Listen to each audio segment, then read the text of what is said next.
இந்த மாதிரி ஒரு சூழ்நிலையில் நடிகர் விஜய் சார் வந்து ஒரு கட்சி ஆரம்பிச்சு நிறைய விஷயங்கள் பண்ணிட்டு இருக்காங்க. ப்ளஸ் ஒரு ஆர்டிஸ்டாகவும் அது ஒரு இதாக நீங்கள் எப்படி பார்க்குறீங்க? யார் எந்த பார்ட்டியில் சேர்ந்தாலும், யார் எந்த பார்ட்டி ஆரம்பித்தாலும் நல்லதே செய்யுங்க. யாராக இருந்தாலும் வாழ்த்துக்கள். ஓகேவா? தெரியும் எங்கே போகுதுன்னது. யார் ஜெயித்தாலும் சரி சந்தோஷம்தான்.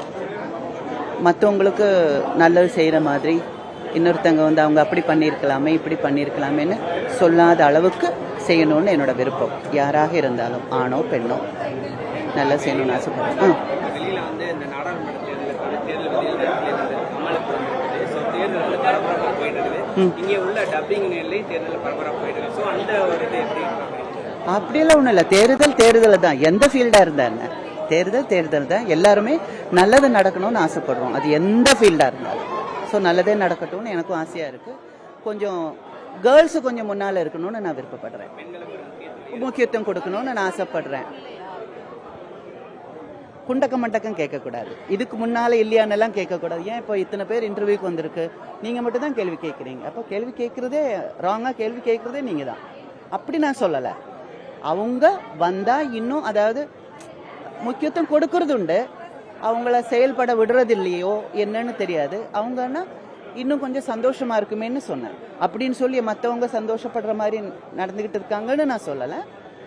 அவங்களுக்கும் இதே மாதிரி ஒரு முக்கியத்துவம் கொடுத்து இப்போ வந்து 2 பேர் இவங்க வந்தா 2 பேர் அவங்க வரணும்.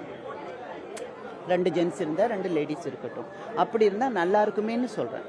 அதே மாதிரி இப்போ நீங்கள் சொன்னீங்க பெண்களுக்கான முக்கியத்துவம் எல்லாரும் இருக்கணும்னு சொல்லியிருந்தீங்க. இப்போ உதாரணத்துக்கு சினிமா துறையில் எடுத்துட்டோம்னா நிறைய விதத்தில் பெண்கள் இப்போ ரைட்டிங் எழுதுறாங்க, நிறைய சாதிக்கிறாங்க. ஆனால் இயக்குநர்கள் படம் ஒரு நல்ல கதை கான்செப்ட் வரும்போது ரொம்ப கம்மியாக இருக்கு. உதாரணம் சுதாக்குங்கிற மாதிரி ஒரு சில கம்மியாக இருக்காங்கன்ற மாதிரி இருக்காங்க. அதான் நீங்கள் நினைக்கிறீங்க? அதில் முக்கியமான இது வந்து ஃபெயிட்டு தான், லக்கு தான். லக்குன்னு ஒன்று இருக்குது. நீங்கள் உங்களுக்கு எவ்வளோதான் திறமை இருந்தாலும் லக்குன்னு ஒன்று இருக்குது. அப்புறம் வந்து ப்ரொடியூசர்ஸோட மனசுக்குள்ள ஒரு பயம் இருக்குது. பெண் டைரக்டர் அப்படின்னு சொல்லும்போதும் ஆண் டைரக்டர் அப்படின்னு சொல்லும்போதும் அந்த ஃபீலுக்கு ஒரு டிஃப்ரென்ஸ் இருக்குது. அது இப்போ கொஞ்சம் கொஞ்சமாக மாறிட்டு இருக்கு. ஸோ அதனால் every thing will be fine. ரொம்ப ஃபாஸ்ட்டாக போயிட்டு இருக்கு லைஃப். அதனால் every thing will be fine.